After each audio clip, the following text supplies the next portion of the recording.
नमस्कार, आपका बहुत-बहुत स्वागत है हमारे यूट्यूब चैनल पर। तो आज के लेक्चर में हम पढ़ने वाले हैं फार्माकोलॉजी का chapter number 2 drug acting on peripheral nervous system, जिसमें आज का हमारा टॉपिक होगा कोलिनर्जिक ड्रग। इस चैप्टर का कुछ टॉपिक हमने लास्ट लेक्चर में कवर कर लिया है। अगर आपने वो लेक्चर नहीं देखे होंगे तो आप हमारे चैनल पर जाकर देख सकते हैं। और अगर आपको हमारी ये कोशिश अच्छी लगती हो तो प्लीज़ हमारे चैनल को लाइक करिए, अपने दोस्तों के साथ भी शेयर करिए और नए हैं तो सब्सक्राइब करिए। तो आज का हमारा टॉपिक है cholinergic drug.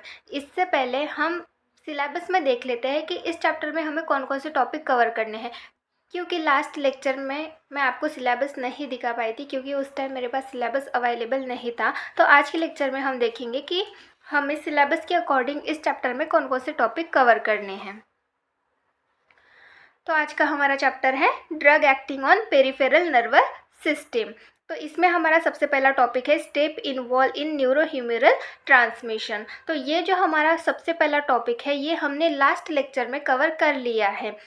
Steps involve in neurohumoral transmission, वहाँ पर हमने पढ़ा कि न्यूरोह्यूमरल ट्रांसमिशन क्या होता है, उसकी डेफिनेशन क्या है, साथ में इसके डायग्राम के थ्रू भी हमने समझा कि न्यूरोह्यूमरल ट्रांसमिशन किस तरीके से होता है और स्टेप्स भी देख लिए। देन नेक्स्ट हमारा टॉपिक है definition, classification, pharmacological action, dose, indication and contraindication of. मतलब यहाँ पर हमें डेफिनेशन पढ़नी है, क्लासिफिकेशन पढ़ना है, फार्माकोलॉजिकल एक्शन क्या होती है वो भी मैंने आपको लास्ट लेक्चर में बताया था।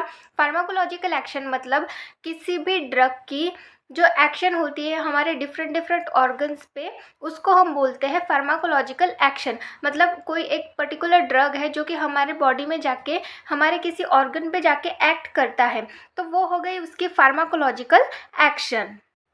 देन नेक्स्ट है डोज के बारे में तो हमें पता ही है। डोज मतलब ड्रग के एक अमाउंट, एक लिमिट होती है, उस अमाउंट में हम किसी भी पेशेंट को ड्रग देते हैं, उसको हम बोलते हैं डोज। देन नेक्स्ट है इंडिकेशन मतलब सिंपल लैंग्वेज में बोले तो उसका मतलब होता है यूज़। इंडिकेशन मतलब किसी भी ड्रग का यूज़ क्या है, वो ड्रग किस डिसीज़ कंडीशन में यूज़ किया जाता है, किस डिसीज़ को ट्रीट करने के लिए यूज़ किया जाता है, वो होते हैं इंडिकेशंस। देन नेक्स्ट है कॉन्ट्राइंडिकेशन मतलब ऐसी कंडीशन, ऐसी डिसीज़ कंडीशन या फिर दूसरी कोई कंडीशन जिस कंडीशन में हम वो पर्टिकुलर ड्रग नहीं ले सकते, ऐसी कंडीशन को हम बोलते हैं कॉन्ट्रा इंडिकेशन। तो ये सारे देखने हमें किसके देखने हैं, कोलिनर्जिक ड्रग्स के। मतलब हमें definition, classification, pharmacological action, dose, indication and contraindication देखना है कोलिनर्जिक ड्रग्स के, एंटी कोलिनर्जिक ड्रग्स के, एड्रेनर्जिक ड्रग्स के, एंटी एड्रेनर्जिक ड्रग्स के, साथ में neuromuscular blocking agents, drug use in myasthenia gravis, local anaesthetic agents and non steroidal anti inflammatory drugs, that is the NSAIDs। तो ये सारे drugs हमें यहाँ पर पढ़ने हैं, इनकी डेफिनेशन हमें देखनी है, साथ में क्लासिफिकेशन देखना है, pharmacological action, dose, indication and contraindication. ये सारे टॉपिक हमें यहाँ पर कवर करने हैं। तो आज का हमारा सबसे पहला टॉपिक है कोलिनर्जिक ड्रग। तो कोलिनर्जिक ड्रग की आज हम यहाँ पर डेफिनेशन पढ़ेंगे, क्लासिफिकेशन देखेंगे और फार्माकोलॉजिकल एक्शन देखेंगे, डोज, इंडिकेशन और कॉन्ट्राइंडिकेशन, ये सब हम यहाँ पर पढ़ेंगे कोलिनर्जिक ड्रग्स का। तो आइए देखते हैं कोलिनर्जिक ड्रग्स के बारे में। कोलिनर्जिक ड्रग्स क्या होते हैं? तो कोलिनर्जिक ड्रग्स मतलब the drugs which stimulate the parasympathetic nervous system are called as cholinergic drugs. तो ऐसे ड्रग जो कि पैरासिम्पैथेटिक नर्वस सिस्टम को स्टिमुलेट करते हैं, स्टिमुलेट करना मतलब एक्टिव करना या फिर इंक्रीज करना हम बोल सकते हैं। या तो ये जो ड्रग्स होते हैं, ये कोलिनर्जिक ड्रग्स जो होते हैं, ये पैरासिम्पैथेटिक नर्वस सिस्टम को एक्टिवेट करते हैं, स्टिमुलेट करते हैं। ऐसे ड्रग्स को हम बोलते हैं कोलिनर्जिक ड्रग्स। अब पैरासिम्पैथेटिक नर्वस सिस्टम के बारे में आपने पढ़ा होगा। पैरासिम्पैथेटिक नर्वस सिस्टम क्या होता है वो हम एक बार देख लेते हैं। जैसे कि आप यहाँ पर देख सकते हैं, हम पढ़ रहे हैं पेरिफेरल नर्वस सिस्टम पे एक्ट करने वाले जो ड्रग्स होते हैं उनके बारे में हम यहाँ पर पढ़ रहे हैं। तो पेरिफेरल नर्वस सिस्टम जो है वो दो टाइप में डिवाइड किया जाता है। एक है सेंसरी और दूसरा है मोटर। तो सेंसरी नर्व्स और मोटर न्यूरॉन्स ये टाइप्स होते हैं पेरिफेरल नर्वस सिस्टम के। तो सेंसरी में आते हैं ऑर्गन टू सीएनएस, मतलब जब कोई मच्छर हमें काटता है तो हमारे ब्रेन को कैसे पता चलता है कि हमें मच्छर ने काटा है करके, तो हमारे ऑर्गन से उस साइट से सीएनएस तक जो इम्पल्स जाते हैं, जो इम्पल्स ट्रांसमिट होते हैं, उसको हम बोलते हैं सेंसरी। और मोटर मतलब सीएनएस टू ऑर्गन, मतलब हमारे ब्रेन से रिस्पॉन्स आता है कि अब आपको मच्छर ने काटा है तो आपको क्या करना है क्या नहीं करना है, तो ऐसे रिस्पॉन्स देता है हमारा ब्रेन, तो उसी को हम बोलते हैं सीएनएस टू ऑर्गन, तो उसको हम बोलते हैं मोटर। तो इसके भी दो टाइप होते हैं, कौन कौन से, ऑटोनॉमिक नर्वस सिस्टम और somatic nervous system. Autonomic nervous system जो कि इनवॉल्यूंटरी होता है, इनवॉल्यूंटरी मतलब जो कि हमारे कंट्रोल में नहीं होते, हम जैसा सोचते हैं, जैसे हम अपना हाथ हिला सकते हैं तो वो हमारे कंट्रोल में होता है, हमारा मन चाहे तो हम हाथ अपना मूव कर सकते हैं,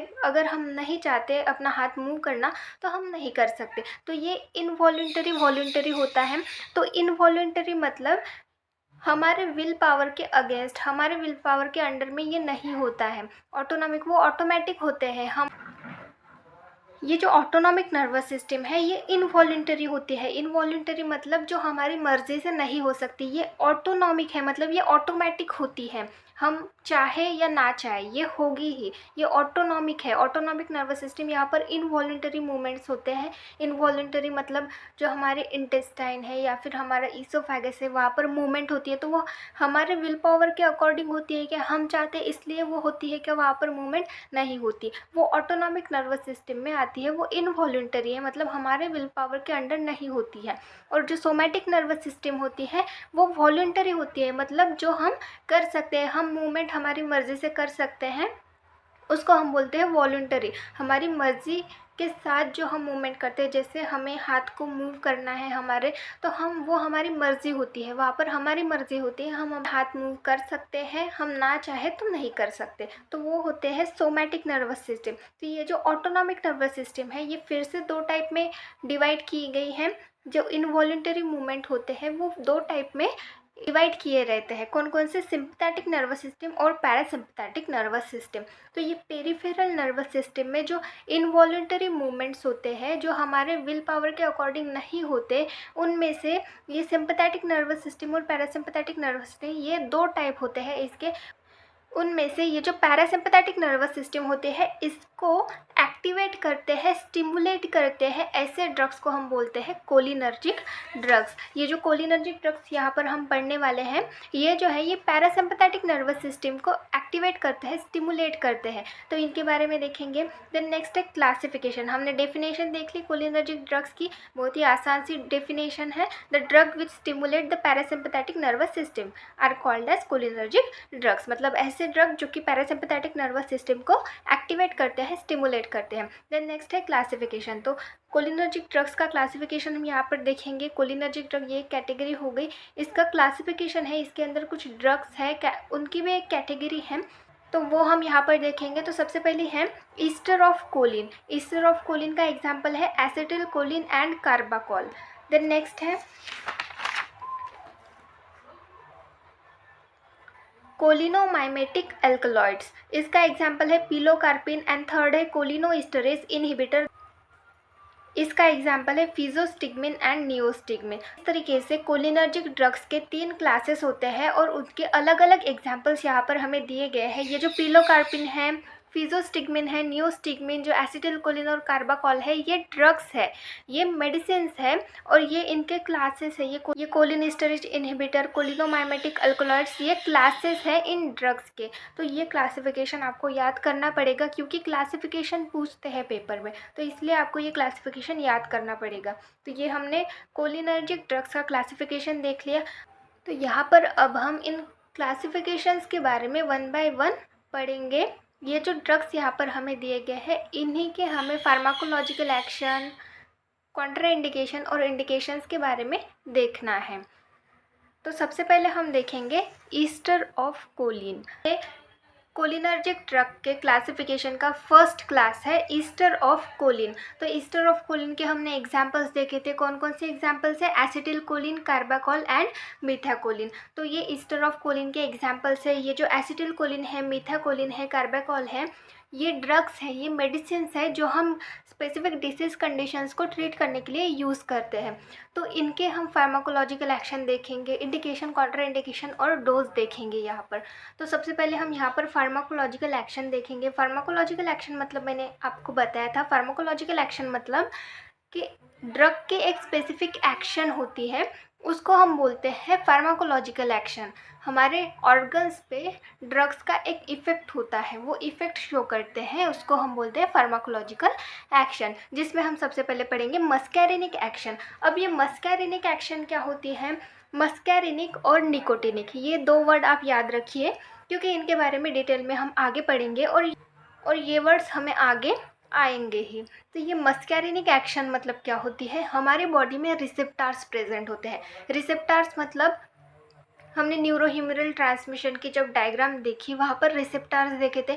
रिसेप्टार मतलब जो स्पेसिफिक न्यूरोट्रांसमीटर होता है, या फिर कोई ड्रग हो गया या फिर कोई सब्सटेंस हो गया हमारी बॉडी में, वो रिसेप्टार से जाके बाइंड होता है और बाइंड होने के बाद वहाँ पर एक इफ़ेक्ट प्रोड्यूस होता है, वहाँ पर एक एक्शन पोटेंशियल जनरेट होता है, और वो इफ़ेक्ट जो होता है वो फार्माकोलॉजिकल एक्शन होती है, वो एक एक्शन होती है ड्रग की। तो ये जो मस्कैरिनिक एक्शन बोला गया है यहाँ पर, तो हमारे बॉडी में डिफरेंट डिफरेंट टाइप के रिसेप्टार्स प्रेजेंट होते हैं। इसके मेन 2 टाइप्स है, मस्कैरिनिक रिसेप्टार और निकोटिनिक रिसेप्टार। मस्कैरिनिक रिसेप्टार के फर्दर बहुत सारे टाइप्स होते हैं और निकोटिनिक रिसेप्टार्स के भी टाइप्स होते हैं, तो ये हम आगे पढ़ेंगे। तो ये जो मस्कैरिनिक रिसेप्टार्स है, इनसे जब ये एसिटिलकोलिन, मीथाकोलिन और कार्बाकोल जैसी ड्रग्स जब बाइंड होते हैं, तो वो मस्कैरिनिक रिसेप्टर किस तरीके की एक्शन प्रोड्यूस करते हैं डिफरेंट डिफरेंट ऑर्गन में, वो हम यहाँ पर देखेंगे। उसी को हम बोलेंगे मस्कैरिनिक एक्शन। मस्कैरिनिक एक्शन मतलब मैंने क्या बताया अभी कि मस्कैरिनिक रिसेप्टर से जाके बाइंड हो रहे हैं ये ड्रग्स, इसलिए वहाँ पर मस्कैरिनिक एक्शन ऐसा बोला गया है। तो मस्कैरिनिक एक्शन में हम सबसे पहले देखेंगे कार्डियोवैस्कुलर सिस्टम के बारे में। तो कार्डियोवैस्कुलर सिस्टम मतलब हमारा जो हार्ट है, वहाँ पर मस्कैरिनिक रिसेप्टर प्रेजेंट होते हैं। तो इन मस्कैरिनिक रिसेप्टर से अगर ये ड्रग्स जो हो गए, ये एसिटिलकोलिन, कार्बाकोल, ऐसे ड्रग्स जाके बाइंड हो गए, तो उस कंडीशन में हमारे हार्ट पे क्या इफ़ेक्ट शो होगा, कौन से इफ़ेक्ट वहाँ पर हमें देखने को मिलेंगे, वो हम यहाँ पर देखेंगे। तो सबसे पहला है depress the SA node. SA node मतलब साइनो आर्टेरियल नोड। तो साइनो आर्टेरियल जो नोड होता है वो डिप्रेस हो जाएगा, मतलब उसकी काम करने की जो एक्टिविटी होगी वो कम हो जाएगी, वो डिप्रेस हो जाएगा, डिक्रीज हो जाएगी उसकी एक्टिविटी। SA नोड क्या होता है? SA नोड ये इलेक्ट्रिक इम्पल्स जनरेट करता है ताकि हमारा हार्ट पंप कर सके। हमारा हार्ट को पंप करने के लिए, मतलब एक कॉन्ट्रैक्शन प्रोड्यूस करने के लिए वहाँ पर इलेक्ट्रिक पोटेंशियल जनरेट करता है SA नोड। तो इस SA नोड को डिप्रेस कर देता है, मतलब इलेक्ट्रिक पोटेंशियल जो है वो जनरेट नहीं हो पाते प्रॉपरली। देन नेक्स्ट है decrease the heart rhythm. Heart rhythm decrease हो रहा है, मतलब जो हार्ट बीट, जो रेट होता है हार्ट का पंप करने का, वो डिक्रीज हो जाता है। डिक्रीज तो होगा ही, क्योंकि SA नोड जो है, जो इलेक्ट्रिक रिस्पॉन्स, इलेक्ट्रिक पोटेंशियल जो जनरेट कर रहा है SA नोड, वही डिप्रेस हो चुका है। तो हार्ट की जो कॉन्ट्रैक्टिलिटी है, हार्ट की जो बीट करने की पावर है, वो तो डिक्रीज होगी ही होगी। देन नेक्स्ट है कॉज कार्डियक अरेस्ट। तो ये ड्रग अगर हम लें ज़्यादा अमाउंट में, तो इसकी वजह से कार्डियक अरेस्ट भी हो सकता है। कार्डियक अरेस्ट मतलब सडनली हमारा हार्ट जो है वो पंप करना बंद कर देता है, तो उस कंडीशन को हम बोलते हैं कार्डियक अरेस्ट। तो इनकी वजह से कार्डियक अरेस्ट भी हो सकता है। देन नेक्स्ट है रिड्यूस कॉन्ट्रैक्टिलिटी। तो SA नोड जो है वो डिप्रेस हो रहा है, मतलब इलेक्ट्रिक पोटेंशियल वहाँ पर जनरेट ही नहीं हो रहा, हमारा हार्ट जो है वो प्रॉपरली पंप ही नहीं करेगा, तो उसकी कॉन्ट्रैक्टिलिटी भी कम हो जाएगी। तो इस तरीके से ये कुछ इफ़ेक्ट है जो कार्डियोवैस्कुलर सिस्टम पे ये ड्रग शो करते हैं। देन नेक्स्ट है ब्लड वेसल्स। तो ब्लड वेसल्स पे ये ड्रग क्या इफ़ेक्ट शो करते हैं वो देखेंगे। सबसे पहला है रिलैक्स स्मूथ मसल्स। तो जो स्मूथ मसल्स होती है, ब्लड वेसल्स की जो मसल्स होती है वो स्मूथ मसल्स होती है, तो इन स्मूथ मसल्स को रिलैक्स कर देता है। देन नेक्स्ट है डिक्रीज ब्लड प्रेशर। तो जो ब्लड प्रेशर होता है वो कम हो जाता है, डिक्रीज हो जाता है। ये जो ब्लड वेसल्स होती है, इनकी जो मसल्स होती है वो स्मूथ मसल्स होती है। अगर ये स्मूथ मसल रिलैक्स हो रही है तो रिलैक्स होने के बाद जो ब्लड प्रेशर है वो डिक्रीज तो होगा ही ना। तो इस तरीके से ये एक्शन शो करते हैं ये ड्रग्स, ये एसिटिलकोलिन कार्बाकोल जैसे ड्रग ब्लड वेसल पे इस तरीके की एक्शन शो करते हैं। देन नेक्स्ट है अदर स्मूथ मसल्स। तो दूसरे स्मूथ मसल्स होते हैं हमारे बॉडी में। तो दूसरे जो स्मूथ मसल्स होते हैं, ये तो हमने यहाँ पर ब्लड वेसल्स वाले देख लिए, पर दूसरे जो स्मूथ मसल्स होते हैं उन पे क्या एक्शन होती है इन ड्रग्स की वो देखेंगे। Stimulate peristalsis. तो पेरिस्टालसिस मतलब क्या होता है? मूवमेंट। हमारे बॉडी में कुछ ऐसे ऑर्गन्स हैं जो मूवमेंट करते हैं, मतलब जैसे हमारा ईसोफेगस हो गया, वो हमारे फूड को स्टमक तक ले जाने के लिए वो मूव करता है, मूव होता है। तो उसको हम बोलते हैं, उस मूवमेंट को हम बोलते हैं पेरिस्टालसिस मूवमेंट। तो पेरिस्टालसिस मूवमेंट को ये स्टिमुलेट करता है, इंक्रीज करता है, एक्टिवेट करता है। फिर नेक्स्ट है increase the tone of smooth muscles in GIT। GIT मतलब गैस्ट्रो इंटेस्टाइनल ट्रैक्ट। तो हमारे जो गैस्ट्रो इंटेस्टाइनल ट्रैक्ट है, इनके स्मूथ मसल्स की टोन जो है वो इंक्रीज कर देते हैं ये ड्रग। देन नेक्स्ट है लूजन द स्पिंक्टर्स। तो जो स्पिंक्टर्स होते हैं, स्पिंक्टर्स क्या होते हैं? हमारी बॉडी में स्पिंक्टर्स प्रेजेंट होते हैं, वो दरवाजे की तरह काम करते हैं। जैसे हमारे ईसोफेगस और स्टमक का जो पार्ट है, जब ईसोफेगस और स्टमक मिलते हैं वहाँ पर जो पार्ट है वहाँ पर स्पिंक्टर प्रेजेंट है। वो स्पिंक्टर क्यों प्रेजेंट है? जब हमारा फूड हम लेते हैं तो वो ईसोफेगस से स्टमक में जाता है, तब वो स्पिंक्टर, वो दरवाज़ा ओपन होता है और वो फूड वापस से ईसोफेगस में ना आ सके, इसलिए वो दरवाज़ा फिर से बंद हो जाता है, वो स्पिंक्टर बंद हो जाता है। तो ये स्पिंक्टर का काम होता है। तो ये स्पिंक्टर जो होते हैं ये लूज़ हो जाते हैं, ये टाइट नहीं रहते, ये लूज हो जाते हैं इन ड्रग्स की वजह से। देन नेक्स्ट है titans the smooth muscles of gall bladder. Gall bladder जो होता है उनके स्मूथ मसल्स जो होते हैं उनको टाइट करता है, और यहाँ पर स्पिंक्टर लूज कर रहा है, पर जो स्मूथ मसल्स होते हैं गाल ब्लैडर के उनको टाइट कर रहा है। देन नेक्स्ट है एंड सेक्रेशन। तो हमारी बॉडी में डिफरेंट डिफरेंट ग्लैंड्स प्रेजेंट होती है, वो डिफरेंट डिफरेंट सेक्रेशंस करती है। तो उन पे क्या इफ़ेक्ट दिखाते हैं ये ड्रग्स वो हम यहाँ पर देखेंगे। तो सबसे पहला है स्टिमुलेट द सिक्रेशन ऑफ। तो स्टिमुलेट मतलब एक्टिवेट करता है सिक्रेशन। कौन कौन से सिक्रेशंस एक्टिवेट करता है, स्टिमुलेट करता है? स्टमक क्या सिक्रेट करता है? Gastric juice. तो गैस्ट्रिक जूस का जो सिक्रेशन है वो स्टिमुलेट करता है, इंक्रीज करता है। Then intestine. तो इंटेस्टाइन में भी कुछ सब्सटेंस होते हैं वो सिक्रेट होते हैं, तो उनको स्टिमुलेट करने का काम ये ड्रग करते हैं। साथ में ब्रोंकियल ट्यूब में भी कुछ सिक्रेशंस होते हैं, उनको भी स्टिमुलेट करता है। देन सलाइवरी ग्लैंड्स, हमारा सलाइवा जो प्रोड्यूस करती है वो सलाइवरी ग्लैंड्स जो है उन्हें भी ये ड्रग स्टिमुलेट करते हैं साथ। देन नेक्स्ट है पैंक्रियास। तो पैंक्रियास भी कुछ सेक्रेशंस करता है, तो पैंक्रियास को भी ये स्टिमुलेट करते हैं। देन नेक्स्ट है इन्हेंस स्वेटिंग। तो इन्हेंस स्वेटिंग मतलब पसीना बहुत ज़्यादा आता है, पसीना हमें ज़्यादा आता है, ये इंक्रीज़ कर देता है, पसीना जो है वो ज़्यादा आता है, स्वेटिंग ज़्यादा होती है हमें। देन नेक्स्ट है आइज़। हमारी आँखों पे ये ड्रग्स क्या इफ़ेक्ट दिखाती है वो हम यहाँ पर देखेंगे। Effect when it injected into the I because acetylcholine doesn't absorb in eyes. तो हमारी आँखों पे ये जो ड्रग्स होते हैं, ये एसिटिलकोलिन कार्बाकोल, इनका कोई इफ़ेक्ट नहीं होता है जब हम इसको इंजेक्ट करते हैं हमारे आइज़ में, क्योंकि ये जो एसिटिलकोलिन कार्बाकोल जैसे ड्रग्स होते हैं ये हमारे आइज़ में एब्जॉर्ब ही नहीं होते, इसलिए इनका कोई इफ़ेक्ट नहीं दिखता। Injecting acetylcholine into carotid artery cause प्यूपिल constriction. तो जब एसिटिलकोलिन, ये जो ड्रग्स होते हैं ये कैरोटिड आर्टरी में इंजेक्ट करते हैं। कैरोटिड आर्टरी क्या होती है? कैरोटिड आर्टरी ये एक ब्लड सप्लाई करने वाली आर्टरी होती है, ऑक्सीजनेटेड ब्लड सप्लाई करती है ब्रेन को, साथ में ये आइज़ को भी ऑक्सीजनेटेड ब्लड सप्लाई करती है। तो अगर इन कैरोटिड आर्टरी में हमने एसिटिलकोलिन इंजेक्ट कर दिया तो ये उसके थ्रू आइज़ में जाती है और वहाँ पर प्यूपिल का कंस्ट्रिक्शन कॉज करती है।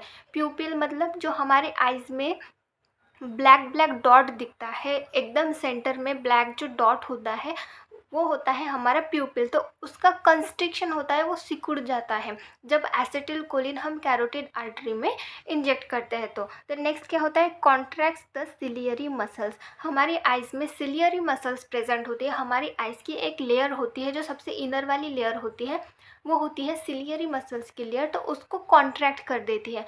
साथ में डिक्रीज द लेंस टेंशन। हमारे आइज़ का जो लेंस होता है उसका जो प्रेशर होता है, उसके ऊपर का जो टेंशन होता है वो भी कम करते हैं ये ड्रग्स। तो इस तरीके से इन ड्रग्स के ये इफ़ेक्ट होते हैं आइज़ पे। देन नेक्स्ट है निकोटिनिक एक्शन। तो जैसे मैंने बताया था, 2 टाइप के रिसेप्टर्स होते हैं, मस्कैरिनिक रिसेप्टर्स और निकोटिनिक रिसेप्टर्स। उसमें से हमने मस्कैरिनिक एक्शन देख ली, अब हम देखेंगे निकोटिनिक एक्शन। मतलब निकोटिनिक रिसेप्टर पे जब ये ड्रग्स बाइंड होंगे तो हमें क्या एक्शन मिलेगी, उस एक्शन को हम बोलते हैं nicotinic action.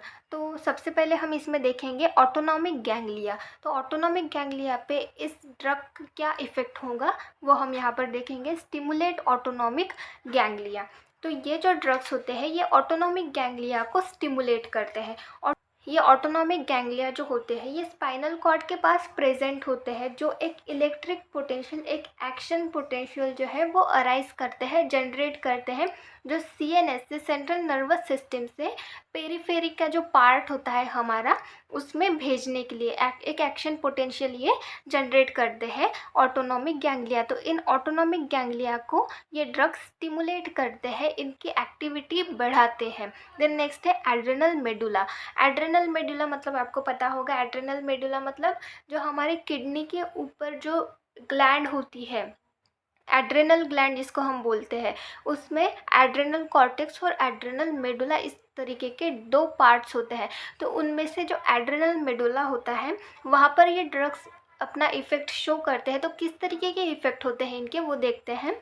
Large number of acetylcholine stimulate the adrenal medulla. तो अगर ज़्यादा अमाउंट में एसिटिलकोलिन अगर किसी को दिया जाए तो उस कंडीशन में एड्रेनल मेडुला को ये स्टिमुलेट कर देता है। मतलब एड्रेनल मेडुला कुछ हार्मोन्स रिलीज करते हैं, कुछ सिक्रेशंस करते हैं, तो उनका सिक्रेशन जो है वो स्टिमुलेट कर देता है, बढ़ा देता है, इंक्रीज़ कर देता है। साथ में cause increase in blood pressure, तो इसकी वजह से ब्लड प्रेशर भी इंक्रीज़ हो जाता है। देन नेक्स्ट है स्केलेटल मायोन्यूरल जंक्शन। तो स्केलेटल मायोन्यूरल जंक्शन मतलब जो हमारे स्केलेटल मसल्स होते हैं यहाँ पर न्यूरॉन्स प्रेजेंट होती हैं। तो जहाँ पर न्यूरॉन्स का एंड होता है और जहाँ पर न्यूरॉन्स और मसल्स मिलते हैं, तो वहाँ पर जो जंक्शन होता है न्यूरॉन्स का और मसल्स का, उसको हम बोलते हैं स्केलेटल मायोन्यूरल जंक्शन। तो इस पे इन ड्रग्स का क्या इफेक्ट होता है वो देखेंगे। High acetylcholine at myoneural junction cause skeletal muscle paralysis. अगर ज़्यादा अमाउंट में एसिटिलकोलिन दिया जाए, अगर ज़्यादा अमाउंट में मायोन्यूरल जंक्शन पे हाई अमाउंट में एसिटिलकोलिन वहाँ पर प्रेजेंट हो, तो उसकी वजह से स्केलेटल मसल्स का पैरालिसिस भी हो सकता है। वहाँ पर पैरालिसिस हो सकता है हमारे जो स्केलेटल मसल्स होते हैं उनका। तो इस तरीके से ये निकोटिनिक एक्शन हो गई। देन नेक्स्ट है डोज।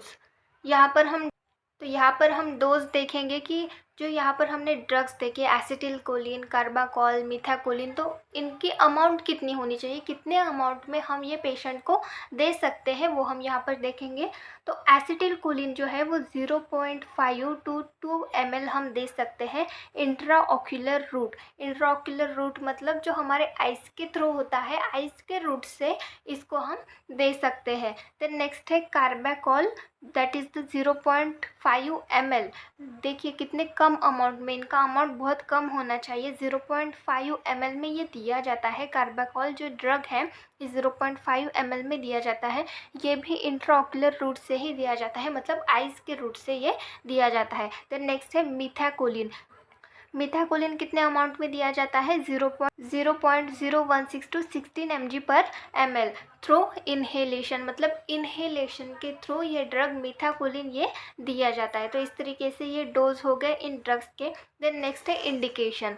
ये जो ड्रग है एसिटिलकोलिन, कार्बाकॉल, मीथाकोलिन, ये जो कोलिनर्जिक ड्रग है इनके इंडिकेशन क्या है, मतलब कौन सी डिसीज़ कंडीशन में हम इनको यूज़ कर सकते हैं। तो सबसे पहला है use for the treatment of myasthenia gravis. तो ये जो ड्रग्स होते हैं, ये एसिटिलकोलिन, कार्बाकॉल, मीथाकोलिन, ये माइस्थेनिया ग्रेविस, ये एक डिसीज़ कंडीशन है, इसके ट्रीटमेंट के लिए यूज़ किए जाते हैं। माइस्थेनिया ग्रेविस मतलब ये एबनॉर्मल वीकनेस होती है मसल्स की, जो स्केलेटल मसल्स होते हैं उनकी एबनॉर्मल वीकनेस होती है इस कंडीशन में।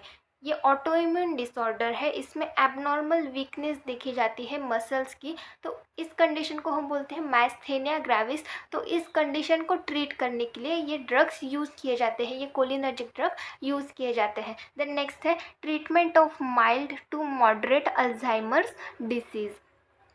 तो Alzheimer's disease, mild to moderate Alzheimer disease को ट्रीट करने के लिए ये ड्रग्स यूज़ किए जाते हैं, कोलिनर्जिक ड्रग यूज़ किए जाते हैं। ये अल्जाइमर डिसीज़ मतलब क्या होता है, ये एक ऐसी कंडीशन है जहाँ पर हमारी जो मेमोरी है वो लॉस हो जाती है, और साथ में हम जो काम होते हैं, मतलब कोई भी काम रहे, कम्युनिकेशन हो या फिर किसी चीज़ को रिस्पॉन्स देना हो, वो काम नहीं कर पाते। जो बहुत ही ज़्यादा सिंपल काम होते हैं वो भी नहीं कर पाते। तो इस तरीके की ये कंडीशन होती है जिसको हम बोलते हैं अल्जाइमर्स डिसीज़। तो इस कंडीशन को ट्रीट करने के लिए ये कोलिनर्जिक ड्रग यूज़ किए जाते हैं। तो इस तरीके से ये इंडिकेशंस हो गया, यूज़ हो गया इन ड्रग्स का।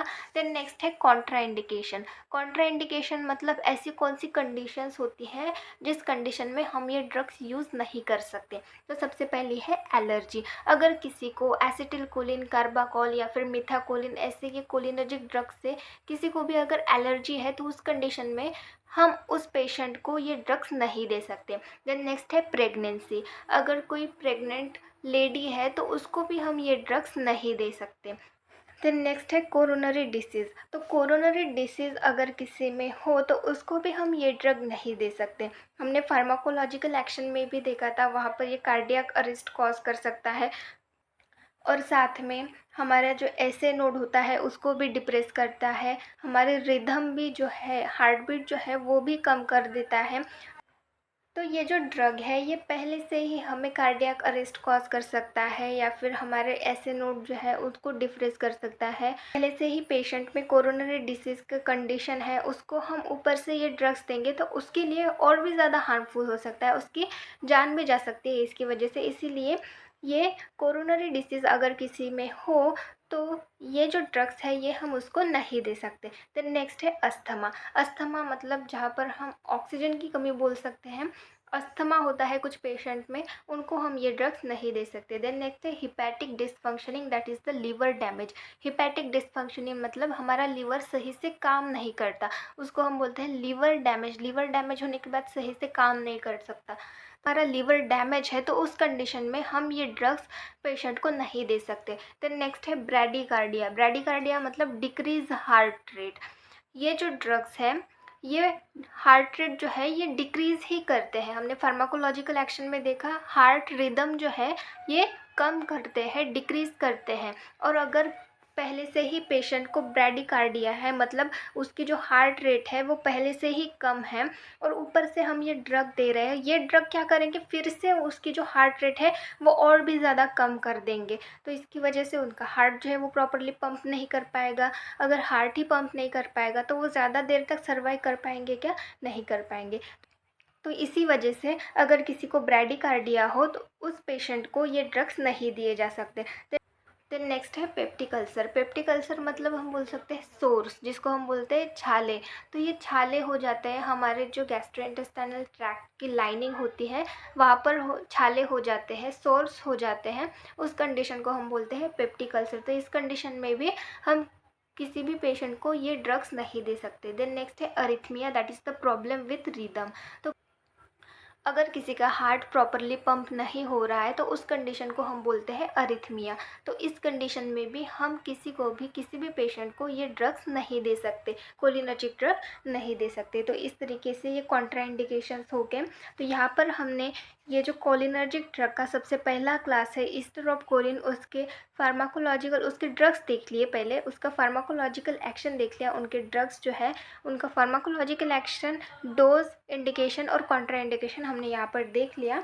देन नेक्स्ट हमारा क्लास है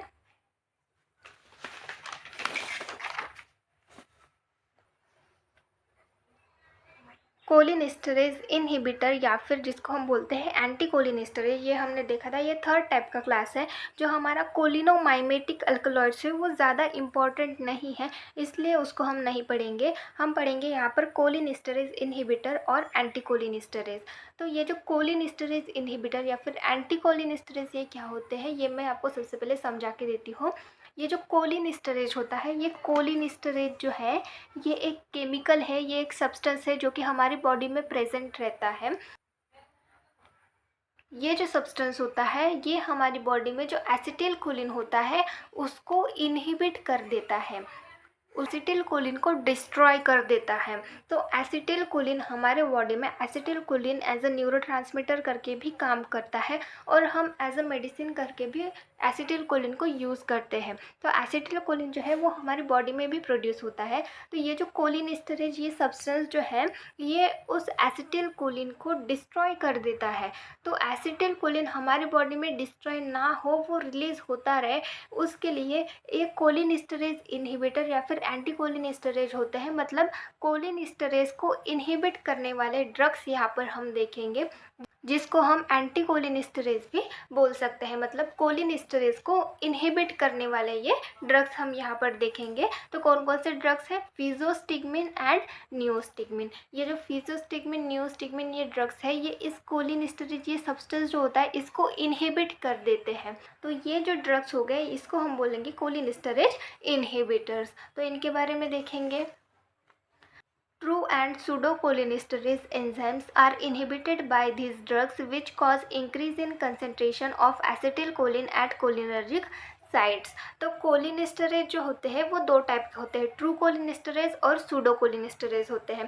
तो ये एंजाइम्स होते हैं, तो इन एंजाइम्स को इनहिबिट करते हैं ये जो ड्रग्स होते हैं, इनहिबिटेड बाय दिस ड्रग मतलब ये जो फिजोस्टिगमिन और नियोस्टिगमिन ये ड्रग्स होते हैं, ये कोलिनिस्टरेज जो होता है ये एंजाइम होता है इसको इनहिबिट करते हैं, which cause increase in concentration of acetylcholine at cholinergic site. तो जो कोलिनर्जिक साइट होते हैं ये कोलिनर्जिक साइट पे एसिटिल कोलिन जो है वो सिंथेसाइज होता है। तो ये जो कोलिनर्जिक साइट होती है यहाँ पर एसिटिल कोलिन का कंसंट्रेशन इंक्रीज हो जाता है। जब कोलिनिस्टरेज एंजाइम जो है वो इनहिबिट कर देते हैं ये ड्रग, उस कंडीशन में क्या होता है कोलिनर्जिक साइट पे एसिटिल कोलिन का कंसंट्रेशन जो है वो इंक्रीज हो जाता है। There are two type of anticholinesterase. तो यहाँ पर दो टाइप के एंटीकोलिनिस्टरेज होते हैं वो देखेंगे।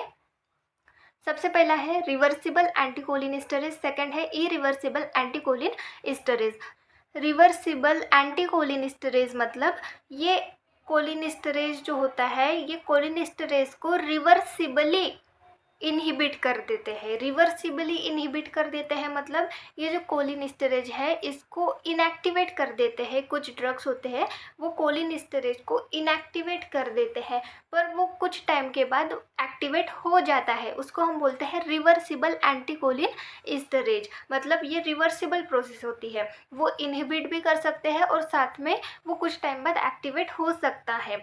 देन नेक्स्ट है इरिवर्सिबल एंटीकोलिनिस्टरेज। इरिवर्सिबल एंटीकोलिनिस्टरेज मतलब अगर एक बार एंटीकोलिनिस्टरेज है ये एक बार इनहिबिट हो जाए तो उसके बाद ये एक्टिवेट नहीं हो सकता, ये पूरी तरीके से डिस्ट्रॉय हो जाता है। तो इस तरीके के ये इरिवर्सिबल एंटीकोलिनिस्टरेज होते हैं। तो इनके बारे में हम यहाँ पर देखेंगे। तो सबसे पहले हम देखेंगे रिवर्सिबल एंटीकोलिनिस्टरेज के बारे में। This drugs cause reversible inhibition of cholinesterase. तो ये रिवर्सिबल इनहिबिशन कॉज करते हैं कोलिनिस्टरेज का, कोलिनिस्टरेज को ये इनहिबिट कर देते हैं। देन कोलिनिस्टरेज बाद में एक्टिवेट हो सकता है, कुछ देर बाद ये एक्टिवेट हो सकता है और जो एसिटिल कोलिन है उसको डिस्ट्रॉय कर सकता है। तो ये रिवर्सिबल प्रोसेस होती है, ये रिवर्सिबली कोलिनिस्टरेज को इनहिबिट करते हैं। इनके एग्जाम्पल्स है फिजोस्टिगमिन और नियोस्टिगमिन। ये जो ड्रग होते हैं ये कोलिनिस्टरेज को थोड़ी देर के लिए इनहिबिट कर देते हैं, देन उसके बाद ये कोलिनिस्टरेज एक्टिवेट हो जाता है। तो ये जो फिजोस्टिगमिन और नियोस्टिगमिन है इनके फार्माकोलॉजिकल एक्शन हम यहाँ पर देखेंगे, मतलब हमारी बॉडी में हमारे ऑर्गन्स पे इनकी क्या एक्शन होती है वो देखेंगे। तो सबसे पहले हम यहाँ पर देखेंगे गैस्ट्रो इंटेस्टाइनल सिस्टम। तो हमारे जीआईटी जो सिस्टम होती है, गैस्ट्रो इंटेस्टाइनल सिस्टम होती है, वहाँ पर इन ड्रग्स का क्या इफ़ेक्ट होता है वो देखेंगे। Improve tone and motility of gut. तो जो हमारा गट होता है, जो हमारा पाइलोरिक रीजन होता है स्टमक का, वहाँ से लेके हमारे एनस तक का जितना भी पार्ट होता है, जितना भी पैसेज होता है फूड का, उसको हम बोलते हैं गट। तो उस गट की मोटिलिटी, उस गट की मूवमेंट जो है वो इम्प्रूव करता है, उसकी टोन इम्प्रूव करते हैं ये ड्रग्स। देन नेक्स्ट है improve peristalsis and gastric juice production. Improve peristalsis मतलब ये गैस्ट्रिक जूस प्रोडक्शन यहाँ पर बोला गया, मतलब स्टमक की जो पेरिस्टालसिस मूवमेंट है वो इम्प्रूव कर देता है। जब फूड हमारे स्टमक में जाता है तो वहाँ पर कुछ मूवमेंट होती है, मतलब जो फूड है वो हमारा वहाँ पर मिक्स होता है और वहाँ पर जो है गैस्ट्रिक जूस प्रोडक्शन इम्प्रूव हो जाता है। मतलब ज़्यादा इंक्रीज भी नहीं होता और डिक्रीज भी नहीं होता, इम्प्रूव हो जाता है। पेरिस्टालसिस मूवमेंट जो होती है वो भी इम्प्रूव हो जाती है और गैस्ट्रिक जूस प्रोडक्शन भी है जो इम्प्रूव हो जाता है। देन नेक्स्ट है help in movement of digestive content. तो जो डाइजेस्टिव कंटेंट है उनके मूवमेंट के लिए ये ड्रग्स हेल्प करते हैं। तो इस तरीके से ये गैस्ट्रोइंटेस्टाइनल सिस्टम पे अफेक्ट करते हैं ये ड्रग्स। देन नेक्स्ट है कार्डियोवैस्कुलर सिस्टम। तो कार्डियोवैस्कुलर सिस्टम पे इन ड्रग्स का क्या इफेक्ट होता है? कॉज पेरिफेरल वैसोडाइलेशन, मतलब जो वेसल्स होती है उनको डायलेट करते हैं, उनको रिलैक्स करते हैं ये ड्रग्स। देन नेक्स्ट है decrease BP and heart rate. ये जो ड्रग होते हैं ये ब्लड प्रेशर को डिक्रीज कर देते हैं, साथ में हार्ट रेट जो होती है, जो हमारे हार्ट की पंप करने की कैपेसिटी होती है उसको भी डिक्रीज कर देते हैं। देन नेक्स्ट है stimulate sympathetic ganglia, that is the number of neuron cells. तो सिंपैथेटिक गैंग्लिया मतलब वहाँ पर न्यूरॉन सेल्स एक ग्रुप बनाते हैं, बहुत सारा एक क्लस्टर बनाते हैं, उसको हम बोलते हैं सिंपैथेटिक गैंग्लिया। तो ये जो सिंपैथेटिक गैंग्लिया होती है इनको स्टिमुलेट करते हैं ये ड्रग्स। तो इस तरीके से ये कार्डियोवैस्कुलर सिस्टम पे इफ़ेक्ट करते हैं ये ड्रग। देन नेक्स्ट है आइज़। तो आइज़ पे इनका क्या इफ़ेक्ट होता है?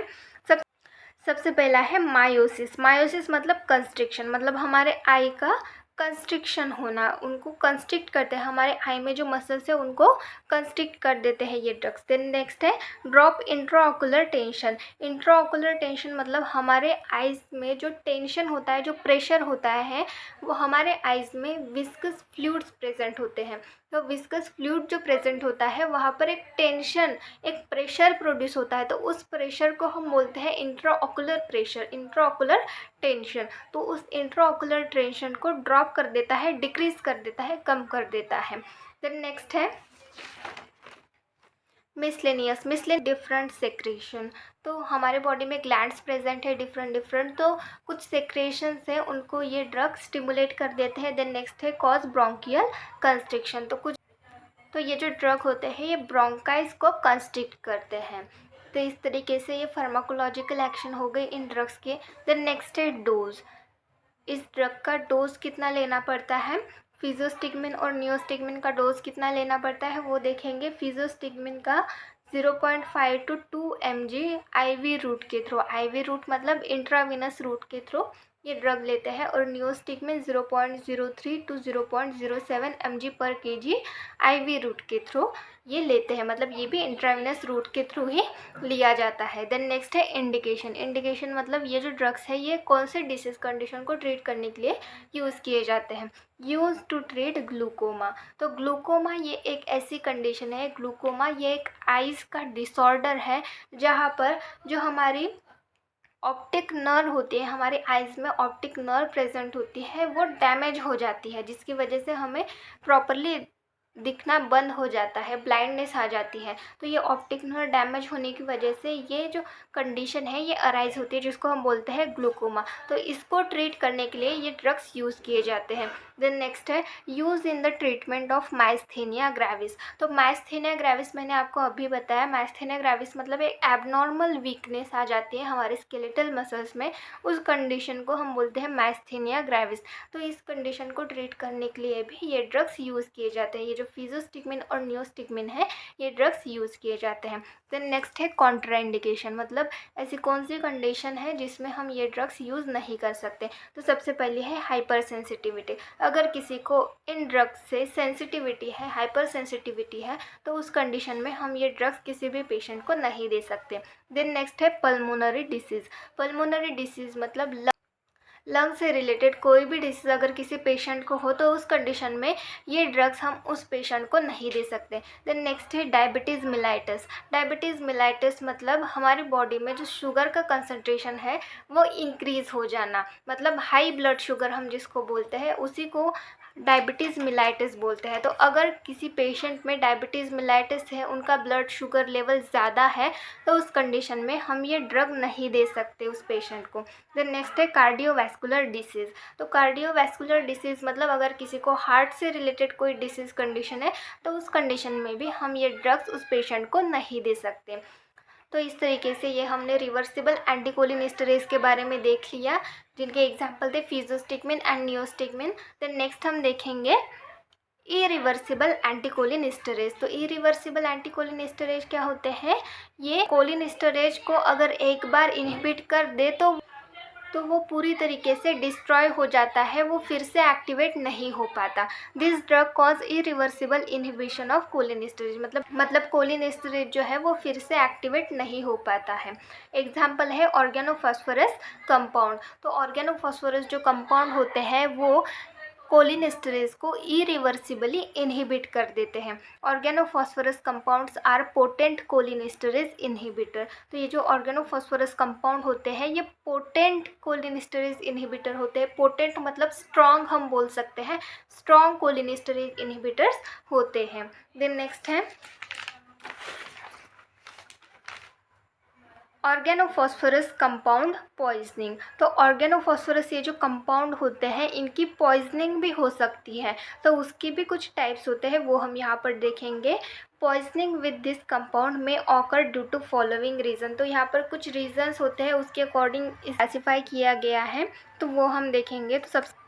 तो सबसे पहला है ऑक्यूपेशनल पॉइजनिंग। तो ऑक्यूपेशनल पॉइजनिंग मतलब क्या होता है? Agriculture organophosphorus chemicals are widely use as pesticides. तो ये जो ऑर्गेनोफॉस्फोरस केमिकल्स होते हैं ये एग्रीकल्चर में जो लोग खेती करते हैं तो वो लोग क्या करते हैं, वो ऑर्गेनोफॉस्फोरस केमिकल्स का यूज़ करते हैं एज अ पेस्टिसाइड्स करके। मतलब जो कीड़े मकोड़े होते हैं, जो इंसेक्ट्स होते हैं, उनको मारने के लिए ये जो ऑर्गेनोफॉस्फोरस केमिकल्स है ये यूज़ किए जाते हैं एग्रीकल्चर में, प्लांट को बचाने के लिए उन इंसेक्ट्स से। Individuals who handle this substance during agriculture procedure like spraying may become poisonous due to inhalation। तो जब कोई पर्सन ये ऑर्गेनोफॉस्फोरस केमिकल हैंडल करता है एग्रीकल्चर प्रोसीजर के, मतलब जब इंसेक्ट्स वगैरह लग जाते हैं तो उन इंसेक्ट को मारने के लिए वो क्या करते हैं, ऑर्गेनोफॉस्फोरस केमिकल जो है वो स्प्रे करते हैं, अपने खेती में स्प्रे करते हैं ताकि वो कीड़े मकोड़े जो भी इंसेक्ट्स हैं वो मर जाए। तो वो पर्सन क्या कर रहा है, वो स्प्रे कर रहा है अपने प्लांट्स पे, अपने खेती में वो स्प्रे कर रहा है ऑर्गेनोफॉस्फोरस कंपाउंड। तो वो अपने आसपास ही स्प्रे कर रहा होगा, तो उसके जो इन्वायरमेंट में उसके आसपास जो एयर है वहाँ पर भी वो ऑर्गेनोफॉस्फोरस केमिकल जो है वो मिक्स हो रहा होगा और वही एयर जो है वो इनहेल कर रहा है। तो इनहेलेशन के थ्रू जो है ये ऑर्गेनोफॉस्फोरस केमिकल उसके बॉडी में चले जाते हैं, तो इसकी वजह से पॉइजनिंग हो जाती है। तो इस तरीके से ये ऑक्यूपेशनल पॉइजनिंग हो गई। देन नेक्स्ट है एक्सीडेंटल पॉइजनिंग। तो एक्सीडेंटल पॉइजनिंग क्या होती है? Another common source of toxicity is accidental injection of agricultural goods. ये डबल आ गया है यहाँ पर एक ही टाइम चाहिए। Spread with insecticides. तो एक कॉमन सोर्स है टॉक्सिसिटी का, ये ऑर्गेनोफॉस्फोरस पॉइजनिंग जो होती है उसका एक कॉमन सोर्स हो गया कि जो एग्रीकल्चरल गुड्स हो गए, एग्रीकल्चरल गुड्स मतलब जो भी फ्रूट्स हो गए या फिर जो भी पेड़ हो गए, पौधे हो गए जिन पे इंसेक्ट लगे थे और वहाँ पर हमने क्या किया, वो ऑर्गेनोफॉस्फोरस केमिकल्स वहाँ पर स्प्रे कर दिए। पर स्प्रे करने के बाद हमने तुरंत या फिर कुछ देर बाद उसको यूज़ कर लिया खाने के लिए, तो उस कंडीशन में क्या होता है, वो जो हमने स्प्रे किया था वो उन पेड़ पौधों पे होगा, वो जो केमिकल है वो पेड़ पौधों पे वहाँ पर प्रेजेंट होगा ना, तो वो हम खाएंगे तो वो हमारे पेट में भी जाएगा, तो वो एक्सीडेंटली हम खा रहे हैं, वो चीज़ हम एक्सीडेंटली खा रहे हैं, तो उसकी वजह से हमें पॉइजनिंग हो सकती है।